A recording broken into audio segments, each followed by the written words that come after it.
Graça e paz, chegamos agora, propriamente dito, o começo das aulas, dos temas das aulas do nosso seminário de escatologia online iberiano. Eu gostaria de orar primeiro. Ó Pai, em nome de Jesus, eu peço que o Teu Santo Espírito tenha misericórdia de mim e possa me conduzir, assim como o Senhor me conduziu na formação, meu Deus, de todas as apostilas, na formação de todo o conteúdo da apostila. Senti a Tua direção, Pai, para escrever essas apostilas.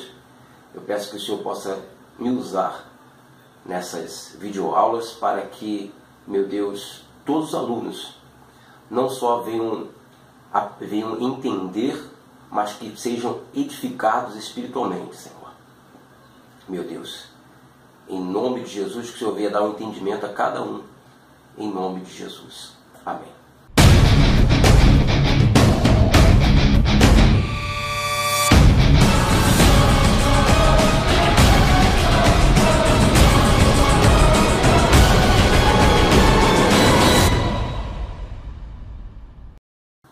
Muito bem, meu irmão, minha irmã, vamos agora dar início, fizemos a introdução, vamos agora à primeira parte, né, desse módulo, a aula passada, o vídeo anterior, a parte anterior, o capítulo anterior foi a introdução e agora vamos àquilo que eu chamo de panorama escatológico via Sermão do Monte.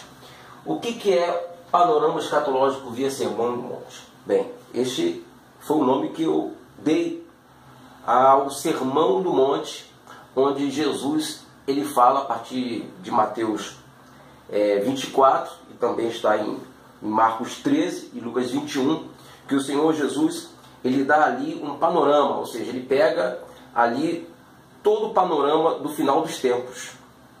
Ele pega todo o panorama do final dos tempos, ele faz um resumão, né, do final dos tempos e coloca tudo isso num só sermão.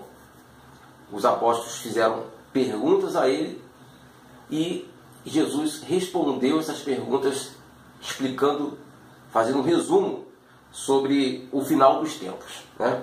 E por falar em final dos tempos, falando em final dos tempos, né, nesse panorama, Jesus está englobando todo os sinais de eventos que antecedem e procedem à sua volta.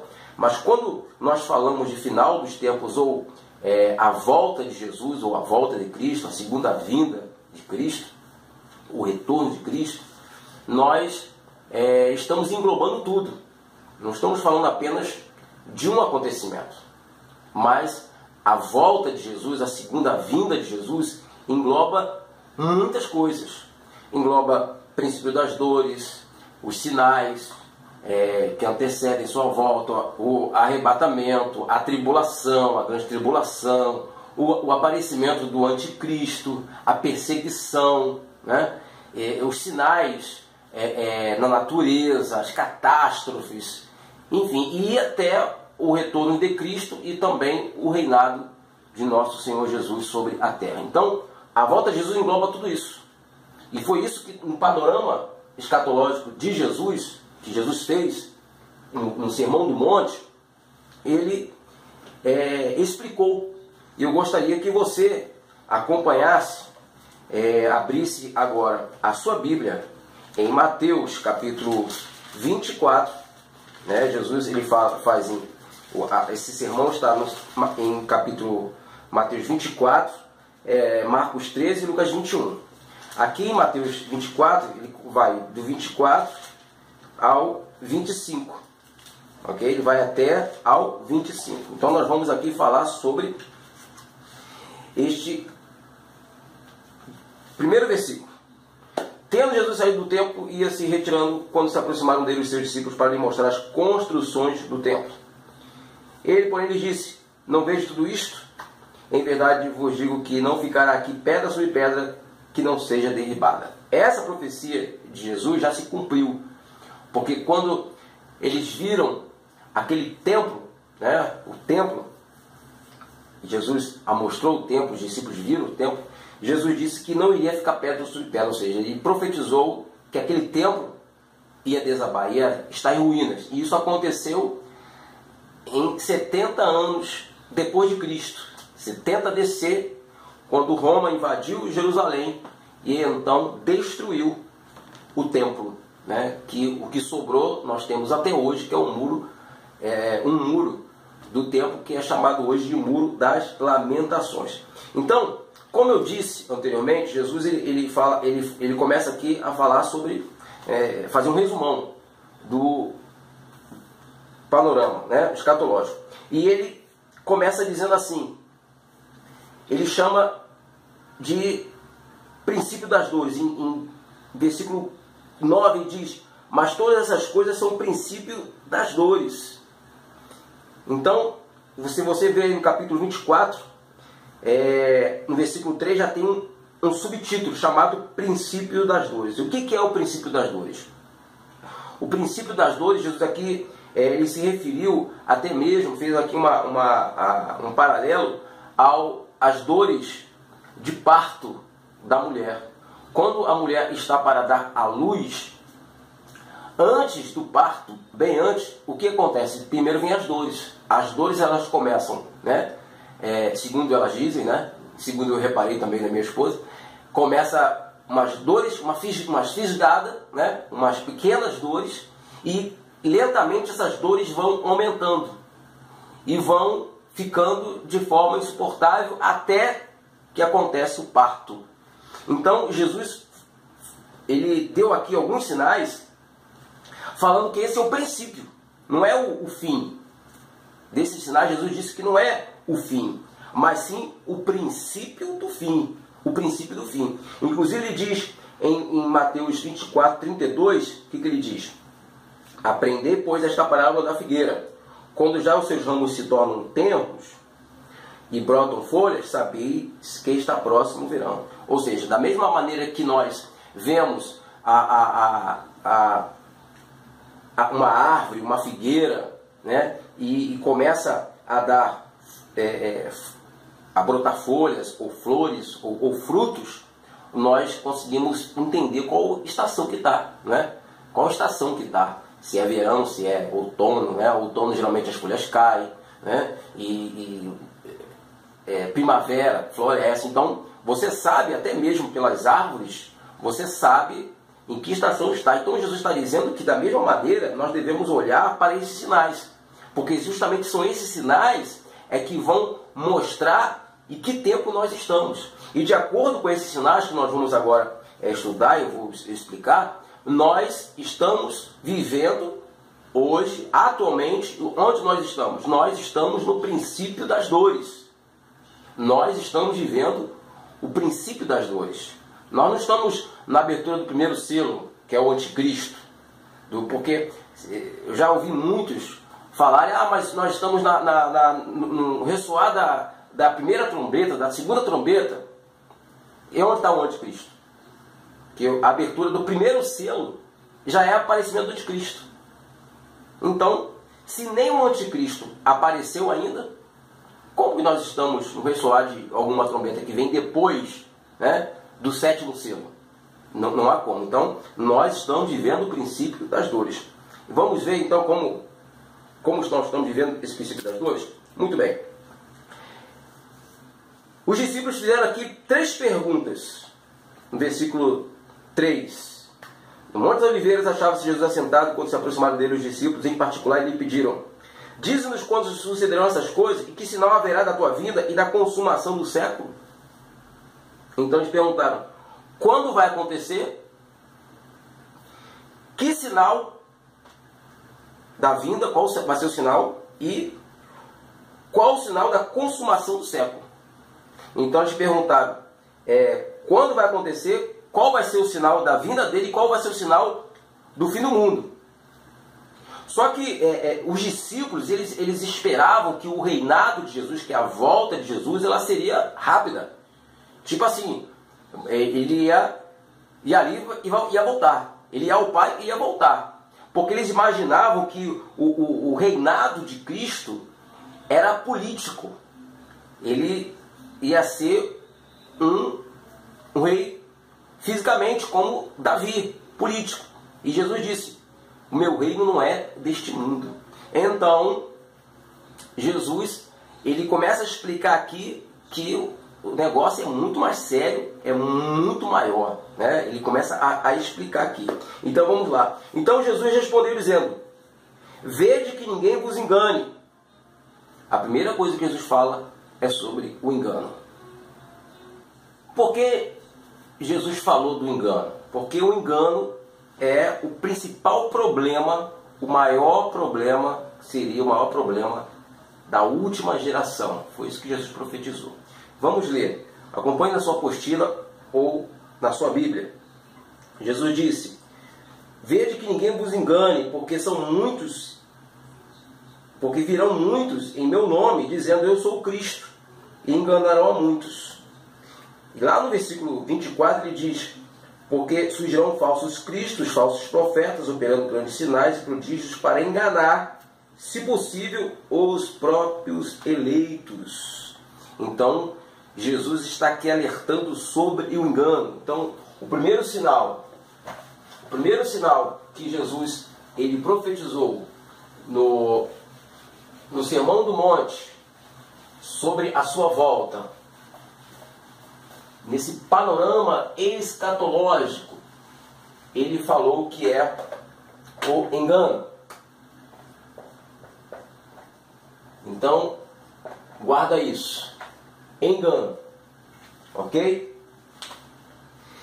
Paulo escreveu lá em 2 Tessalonicenses, capítulo 2, versículo 3: ninguém de modo nenhum vos engane, porque isto não acontecerá sem que primeiro venha a apostasia e seja revelado o homem da iniquidade, o filho da perdição.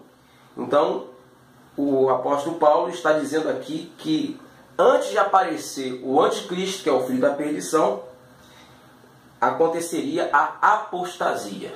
E a apostasia, ela vem através do engano. A apostasia é do verbo apostatar, que significa distanciar, se afastar. E, biblicamente falando, apostatar significa se distanciar da fé, apostatar da fé, se distanciar da fé, se afastar da fé, se afastar do Evangelho. Então, o apóstolo Paulo também disse que um dos sinais que antecederiam ao aparecimento do anticristo seria a apostasia, que é justamente o que começa pelo engano, né? Através do engano que as pessoas se distanciam do Senhor. E você há de convir que nunca houve um tempo que houve tanta religiões, seitas, falsos profetas, como nos dias de hoje. É demais. Nós estamos vivendo uma época que é seita, é falso profeta, sabe? Muito. Jesus falou sobre isso. Quando Jesus falou, falso profeta sempre houve, sempre teve, mas não como nos dias de hoje. Quando Jesus falou isso, muitos ficaram alertas, porque disse, surgirão, o que Jesus disse? Surgirão muitos em meu nome, virão em meu nome, né? E quando ele falou do engano, eu gostaria de aqui falar três coisas muito importantes sobre o engano que Jesus disse aqui no início do Sermão do Monte. Em 1 João capítulo 1, versículo 8, está escrito: se dissermos que não temos pecado nenhum, a nós mesmos nos enganamos, e a verdade não está em nós. Uma das coisas muito importantes que nós temos que entender sobre engano é o auto-engano. É o caso da pessoa, o ser humano, enganar a si mesmo. Então eu gostaria de ressaltar aqui 3 elementos do engano. Primeiro elemento do engano é a falta total de confiança em Deus, na sua liderança, na sua autoridade e na sua palavra. porque está escrito que lá em João capítulo 17, versículo 17, que a palavra de Deus é a verdade. Ele mesmo disse, Jesus disse, que ele é o caminho, a verdade e a vida. Então, não há uma falta de confiança em Deus generalizada. Não há uma falta de confiança em Deus como a verdade. E nos padrões bíblicos como a moral a ser seguida. Isso é por causa do engano. Então, o primeiro elemento é a rebeldia. Segundo elemento do engano. Perdão. Eu mudei aqui, confundi a bola aqui. É a falta de confiança. Falta de confiança. E o segundo é rebeldia. O segundo elemento do engano é rebeldia. Assim como Jonas, que sabia o que tinha que fazer, mas simplesmente não fez. E assim muitos dias de hoje, sabe o que tem que fazer, mas não faz. Conhece a palavra, mas não obedece.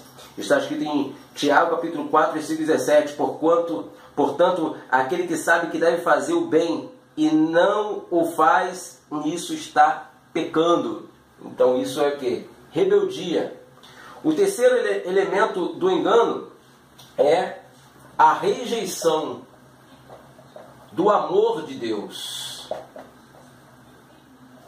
A rejeição do amor de Deus. Jesus ele veio para os seus. E os seus, o que fizeram? O rejeitaram. Jesus morreu pelo mundo. João 3,16 diz que Deus amou o mundo de tal maneira que deu o seu Filho unigênito para que todo aquele que nele crê não pereça, mas tenha a vida eterna.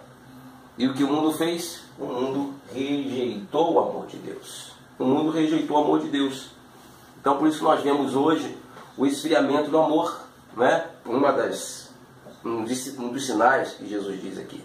E a Bíblia também diz em Romanos 13, versículo 10, o amor não pratica o mal contra o próximo, de sorte que o cumprimento da lei é o amor. Romanos 13, versículo 10. E também em 1 João capítulo 4, versículo 8, aquele que não ama não conhece a Deus, pois Deus é amor. E Jesus disse, um novo mandamento vos dou, que vos ameis uns aos outros. Uma igreja sem amor, o que é uma igreja sem amor? Nada mais é do que uma seita sem amor. E o que nós vemos nos dias de hoje são muitas religiões, muitas seitas, muitas igrejas que são cruéis, são dominadoras, são de espíritos malignos, são cheias de críticas em relação a todas as demais pessoas e todas em sua volta, menos em relação a si mesmo. E não há amor. São seitas, são instituições destituídas do amor. E Jesus disse que o amor seria um sinal daqueles que o seguem. Jesus disse, um novo mandamento vos dou, que vos ameis uns aos outros, né? Como ele amou. Então, o engano, esse tem três elementos: falta de confiança, rebeldia, rejeição do amor de Deus. Rejeição não é rejeição do amor de Deus. E no início o engano, né, como próprio diz a palavra engano, oferece aquilo que é desejável, porque é engano. E como toda heresia faz, parece que é algo bom, mas ao final destrói. Se você ler lá o livro de Gênesis, como que Satanás conseguiu enganar Adão e Eva para comer o fruto que Deus havia dito para não comer, porque se comesse, eles iam morrer. O que o diabo fez? Ele enganou, né? Ele ofereceu algo que parecia bom, que Satanás disse para Eva? Você vai ser igual a Deus. Se você comer, você vai ser igual a Deus. Você não vai morrer. Deus disse que vai morrer? Não, você não vai morrer não. Você não vai morrer. E mais, você vai ser igual a Deus. Então, se você vai ser igual a Deus, então você vai precisar obedecer a Deus.